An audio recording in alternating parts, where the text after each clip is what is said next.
Hello weavers, welcome to our channel. నేను మీ చరణ్ పరిమి. సమాజంలో రోజు రోజుకి అకృత్యాలు ఎంత పెరిగిపోతున్నాయంటే అది ఇంతకు ముందైతే గతంలో చాలా పెద్ద విషయాలకి మాత్రమే మర్డర్లు జరిగేవి. కానీ ఈ రోజుల్లో ఏమైపోయిందంటే చాలా చిన్న చిన్న విషయాలకు కూడా మర్డర్లు జరుగుతున్నాయి. అది ఎంత ఘోరంగా అవుతున్నాయంటే ఇక ముఖ్యంగా అభాగ్యులైన మహిళల్ని వాళ్ళు బేస్ చేసుకొని వీళ్ళు దాడులు చేయడం చాలా అన్యాయంగా జరిగిపోతుందన్నమాట. మనం ఆల్రెడీ గత కొద్ది రోజుల నుంచి ఇలాంటి విషయాల మీద మాట్లాడుతూ వస్తున్నాము. సో మరొక విషయం కూడా, కర్ణాటకలో ఒక సంఘటన, జిల్లాలో జరిగిన ఒక సంఘటనలో కూతురుని దుండగుల నుంచి రక్షించుకునే క్రమంలో తల్లి బలైపోయిందనమాట.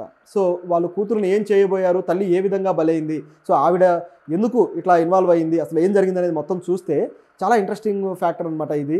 సో ఆ క్రిమినల్స్ మరి వాళ్ళ మైండ్ సెట్ ఏంటి అనేది కూడా అర్థం కాని పరిస్థితిలో ఉంది ఈ సంఘటన గమనించి చూస్తే. కర్ణాటకలోని కోలార్ జిల్లాలో ములిబాగి తాలూకాలోని ఒక ముదేనూర్ అనే టౌన్లో ఒక సంఘటన జరిగిందనమాట. ఆ టౌన్లో నివాసం ఉంటున్న ఒక కుటుంబంలో ఆ రోజు రాత్రి కొంతమంది దుండగులు, దాదాపు 8 మంది ఆయుధాలతోటి నేరుగా ఒక ఇంట్లోకి వచ్చేసారు. ఇంట్లోకి రాగానే ఆ ఇంట్లో ఆయన లేడు. సో ఉన్నది ఎవరంటే ఆయన భార్య, ఆ దివ్యశ్రీ. సో ఆవిడ 40 సంవత్సరాల ఆవిడ ఒక గవర్నమెంట్ స్కూల్లో టీచర్గా చేస్తుంది. ఆ చుట్టుపక్కల ఆవిడకి చాలా మంచి పేరు ఉంది. సో ఆవిడకి చాలా మంచి పేరు ఉంది. ఆవిడ కూతురు కూడా డిగ్రీ చదువుతుంది అనమాట. రెవా అనే యూనివర్సిటీలో ఆ కూతురు నిషా డిగ్రీ చదువుతూ ఉంది. సో ఆమె కూడా ఆ టైంలో ఇంట్లోనే ఉంది. కాకపోతే భర్త అయితే ఆ టైంలో ఇంట్లో లేకపోవడం వల్ల ఇద్దరు మహిళలే ఉన్నారు కాబట్టి మరి దాన్ని అవకాశంగా చూసుకున్నారో మరి ఏంటో కానీ ఆ దుండగులు నేరుగా ఇంట్లోకి వచ్చేసారనమాట. అయితే ఆమె కూతురు పైన ఉంది. నిజానికి వాళ్ళు వచ్చింది ఆ కూతురు కోసం వచ్చి ఇల్లంతా గాలిస్తూ ఉన్నారు. సో మీకు ఏం కావాలి ఏంటి అని అడుగుతుంటే వాళ్ళు సమాధానం చెప్పట్లేదు. సో వాళ్ళకి అర్థమైపోయింది ఆ కూతురుని వెతుకుతున్నారు అని చెప్పేసి. కూతురు నిషా పైన రూమ్లో కూర్చొని చదువుకుంటూ ఉందన్నమాట. సో ఎప్పుడైతే కూతురు కోసం అని అర్థమైందో ఇక ఆ కూతుర్ని కాపాడుకోవాలని ఆవిడ ఆలోచించి చాలా కంగారుగా, నిజానికి ఆవిడ వాళ్ళ ఆయుధాలు చూసి కూడా పెద్దగా భయపడలేదు. వాళ్ళని నిలదీస్తూ అడిగింది. అయినా సరే వాళ్ళకి సమాధానాలు చెప్పలేదు. ఆవిడ ఎక్కడ అని చెప్పి అరుచుకుంటూ వాళ్ళ రూమ్లన్నీ తిరుగుతూ ఉన్నారనమాట. ఇక ఆవిడ ఇమీడియట్గా పైకి వెళ్ళిపోయింది అనమాట. సో ఎప్పుడైతే ఆవిడ పైకి వెళ్తూ ఉందో వీళ్ళకి అది అర్థమైంది కాబట్టి కూతురు పైనే ఉందని చెప్పేసి వీళ్ళు కూడా పైకి రావడం మొదలుపెట్టారు. సో అలా స్పీడ్గా పైకి వస్తున్నారు. సో ఈవిడ కూడా పైకి వచ్చి ఎలాగైనా కూతుర్ని కాపాడుకోవాలి. ఇక పై ఫ్లాట్ అంటే మళ్ళీ పైనుంచి కిందకే రావాలి పారిపోవాలంటే. ఏ విధంగా పారిపోవాలి, సో ఏం అర్థం కాలేదన్నమాట. సో ఇమీడియట్గా వచ్చేసి ఆవిడ బయట నుంచి ఆవిడ రూమ్ని లాక్ చేయడము, అలాగే లోపల నుంచి కూతురిని కూడా అలర్ట్ చేయడంతో ఆ కూతురు కూడా ఇమీడియట్గా రూమ్ని అయితే లాక్ చేసేసింది. సో అట్లా లాక్ చేయడంతో ఇక ఈవిడ కొద్దిగా కూతురు సేఫ్ అయింది అని చెప్పేసి అనుకుంది. కానీ వీళ్ళు ఈ లోపే ఎంట్రీ ఇచ్చారు. కానీ బయట నుంచి అయితే గడి తీయగలిగారు కానీ లోపలికి వెళ్ళలేకపోయారు. ఎందుకంటే లోపల నుంచి లాక్ ఉండేసరికి వాళ్ళు ఎంతసేపు తలుపు కొట్టినా ఆ కూతురు తెరవలేదు. సో లోపలికైతే వెళ్ళడం సాధ్యం కాలేదు. సో ఇక కూతురు సేఫ్ అయింది అనుకునే టైంలోనే ఇక వీళ్ళు ఏం చేశారంటే ఒక కొత్త ఎత్తుగడకు వచ్చారు. ఏంటంటే ఆ ఇంట్లో నట్టింట్లో కూర్చొని ఈ ఇల్లు మాదే, సో ఈ ఇల్లు మాకు ఇచ్చేసి మీరు బయటికి పోండి అన్నారు. ఒక్కసారిగా తల్లి కూతురికి దిమ్మ తిరిగిపోయింది. మీరేంటి మా ఇంటి మీదకి వచ్చి మా ఇల్లు మీద అంటారు, మీకు ఏమైనా మతిపోయిందా అని చెప్పేసి ఆవిడ వాదన వేసుకున్నారు. ఆవిడ స్కూల్ టీచరు. సో ఆవిడకి మంచి పేరుంది. సో ఆవిడ చాలా రెస్పాన్సిబుల్గా తన కూతురు చదువులు కావచ్చు, అలాగే తన భర్త ఈ విషయాలన్నింటిలో కూడా చాలా యాక్టివ్గా ఉన్న వ్యక్తి అనమాట. సో ఒక్కసారిగా రియాక్ట్ అయిపోయి గట్టిగా అడిగేసరికి వాళ్ళకు కూడా చిరెత్తుకు వచ్చింది. మీరు మర్యాదగా వెళ్తారా లేదా అని చెప్పేసి ఇద్దరికి వాదులాట పెరిగిపోయింది.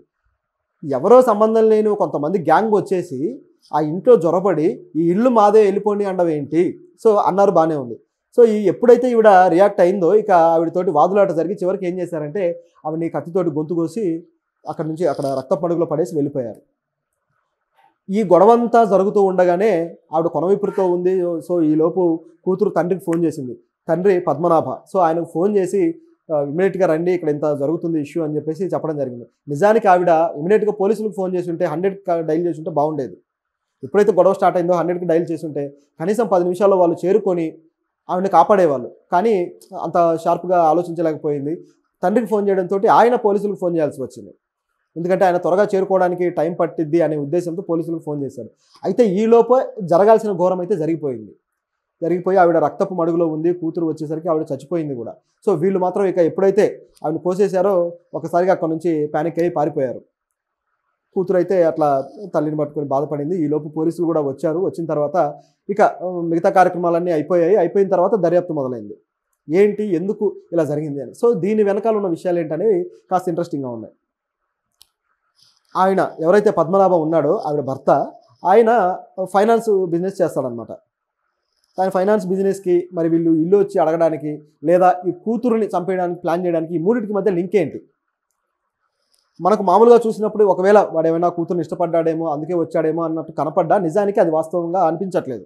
అంటే పూర్తి డీటెయిల్స్ అయితే పోలీసులు కూడా వెల్లడించలేదు. కానీ మనకు కనపడేది ఏంటనేది ఒకసారి చూస్తే ఆయన ఫైనాన్స్ బిజినెస్లో వీళ్ళు ఇన్వాల్వ్ అయి ఉండటము, సో దానికి సంబంధించి ఈ ఆర్థికపరమైన వివాదాలు ఏవో చెలరేగి ఉండటం వల్ల సో దాన్ని ఏదో విధంగా మూసేయాలి, క్లోజ్ చేయాలనే ఉద్దేశంతో ఆ ఇంటిని అంటే దాని వాల్యూ వాళ్ళు ఏ వాల్యూకి అయితే ఆయన తోటి బేరంలో ఉన్నారో సో ఆ వాల్యూ తగ్గట్టుగా ఆ ఇంటిని వాళ్ళు స్వాధీనం చేసుకోవడానికి వచ్చినట్టుగా కనపడుతుంది. సో నిజానికి ఇక్కడ పొరపాటు ఎవరిది అంటే అటువంటి రౌడీలతోటి అటువంటి క్రిమినల్స్ తోటి లడాయి పెట్టుకున్న ఆ పద్మనాభ అనే వ్యక్తిది. సో ఆయన లడాయి వల్ల కూతురు భార్య ఇద్దరు కూడా ప్రమాదంలో పడ్డారు, చివరికి భార్యను కోల్పోయాడు. సో ఆ ఇంటిని స్వాధీనం చేసుకుంటే ఇక ఆ వివాదం సమసిపోతుంది, లేకపోతే వాళ్ళకి రావాల్సిన ఏదైతే వాల్యూ ఉందో ఆ డబ్బులు సో అది వచ్చేసినట్టే అని వాళ్ళు భావించి ఆ ఇంటిని స్వాధీనం చేసుకోవాలనుకున్నారు. ఈ ఐడియా బాగానే ఉంది. అది ముందే చేయకుండా డైరెక్ట్గా ఆ కూతురు దగ్గరికి వెళ్ళి ఆమెను ఎందుకు చంపాలనుకున్నారు ఆయుధాలతో వచ్చి అనేది మరో ప్రశ్న. ఆ కూతురు దగ్గరికి వెళ్ళి బహుశా వాళ్ళు ఆమెను కిడ్నాప్ చేసి బెదిరించాలనుకున్నారా అనే డౌట్ కూడా వస్తుంది. లేదా ఒకవేళ ఆ కూతురుని లేపేస్తే ఇక వాళ్ళకున్న గ్రడ్జ్ కావచ్చు, కోపం కావచ్చు పోతుంది, ఇక తర్వాత ఆయనతోటి లడాయి అక్కర్లేదనే డిసిషన్కి వచ్చారా? కొంతమంది కోపంలో ఇట్లాంటి ఇది ఉన్నప్పుడు ఏం చేస్తారంటే డైరెక్ట్గా వెళ్ళి లేపేయడము, అంటే డబ్బుల కన్నా కూడా వాళ్ళ పగని తీర్చుకోవడం ఎక్కువ ప్రయారిటీ అయిపోతుంటుంది కొంతమంది క్రిమినల్స్కి. అటువంటిది ఏమన్నా పగ తీర్చుకున్న ప్రోగ్రామ్ పెట్టుకున్నారా అనే ప్రశ్న అయితే వచ్చింది. మరి పగ తీర్చుకోవడానికి పెట్టుకున్నప్పుడు వాళ్ళు ఎందుకు ఇంటిని డిమాండ్ చేశారు? ఇది మరో ప్రశ్న. బహుశా ఇక ఆ కూతుర్ని చంపే అవకాశం లేదు, ఎందుకంటే ఆ లోపల నుంచి లాక్ చేసుకుంది, ఇక బద్దలు కొట్టి వెళ్ళే పరిస్థితి లేదు అని వాళ్ళు గ్రహించి వాళ్ళు ఈ విధంగా ఆ ఇల్లు మాకు ఇచ్చేయండి అని చెప్పేసి కూర్చున్నట్టుగా కనిపిస్తుంది అన్నమాట మొత్తం సినారియో చూస్తుంటే. కానీ అది కూడా సాధ్యం కాదు, లేకపోతే ఇక గొడవ పెద్దదవుతుందనే ఇదితోటి వాళ్ళ వచ్చిన కోపాన్ని ఏదో విధంగా తీర్చుకోవాలి కాబట్టి ఆవిడ మీద దాడి చేసి తీర్చుకున్నట్టుగా కనిపిస్తుంది. సో ఇది ఇక్కడ జరిగిన సంఘటన. అయితే ఇందులో ఎప్పుడైతే పోలీసులు ఇక ఎంట్రీ ఇచ్చారో వాళ్ళు సీసీ ఫుటేజ్లన్నీ కూడా చెక్ చేశారు. చెక్ చేసిన తర్వాత ఆ మొత్తం 8 మందిని ఆ ఫేస్ని అడ్రస్ చేసి ఏదైతే ఆ కోలారు ప్రాంతంలో ఆ జిల్లా మొత్తం కూడా జల్లెడ పట్టడం జరిగింది.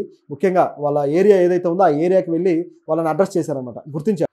సో అలా జల్లెడ పడితే ముత్యాలపేట అనే తాలూకాలో వీళ్ళు దొరికారనమాట. రంజిత్, రాహుల్, నందీష్.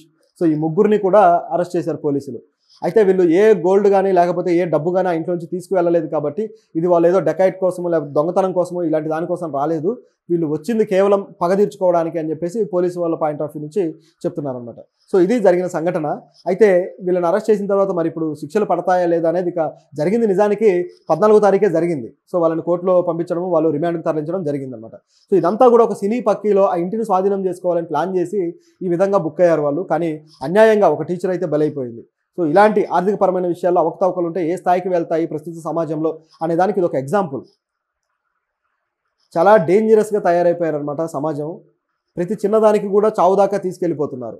కాబట్టి మన చుట్టూ ఎటువంటి వాళ్ళు ఉంటారు, ఎటువంటి వాళ్ళతోటి మనం బిజినెస్ కావచ్చు లేకపోతే ఎటువంటి వాళ్ళతో అనుబంధాలు కావచ్చు మెయింటైన్ చేస్తున్నాం అనేది ఎప్పటికప్పుడు చెక్ చేసుకుంటూ ఉండకపోతే ఇటువంటి ప్రమాదాలు అయితే ఎదుర్కొన్నప్పుడు వాటిని మనం ఎలా ఇది చేయాలనేది కూడా అర్థం కాని పరిస్థితిలో పడతాం.